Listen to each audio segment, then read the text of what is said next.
കോൺഗ്രസിനും കിട്ടി. അപ്പോൾ ഇത് ഞാൻ പറയാൻ ആഗ്രഹിക്കുന്നത് ത്രിപുരയിൽ വെസ്റ്റ് ബംഗാളിലെല്ലാം നടന്ന പോലെ തന്നെ കഴിഞ്ഞ 10 കൊല്ലം നമ്മൾ കണ്ട് മനസ്സിലാക്കിയ മാർക്സിസ്റ്റ് CPMന്റെ ഭരണശൈലിന്റെ ഒരു ലാസ്റ്റ് ഫേസ് ആണ് ഈ ഇലക്ഷന്റെ ഒരു വലിയ മെസ്സേജ്. പിന്നെ ഈ 5 ഇലക്ഷൻ നമ്മൾ നോക്കിയാൽ അതിന്ന് എന്തെങ്കിലും ഒരു പഠനം അല്ലെങ്കിൽ നമ്മൾ എന്തെങ്കിലും മനസ്സിലാക്കിയാൽ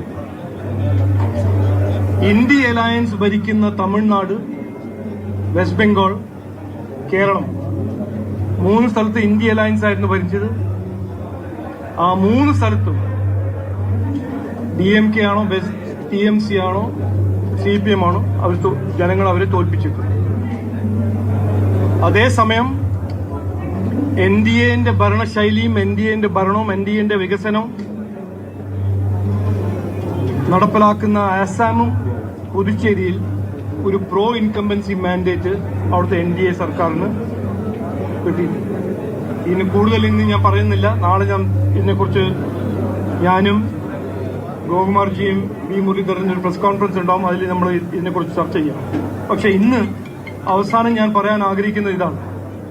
കഴിഞ്ഞ 10 കൊല്ലം CPM ഭരിക്കുമ്പോൾ ഇവിടെ ഒരു പ്രതിപക്ഷ പാർട്ടിന്റെ ഒരു റോൾ ആരും നടപ്പിലാക്കിയില്ല, ആരും ചെയ്തില്ല.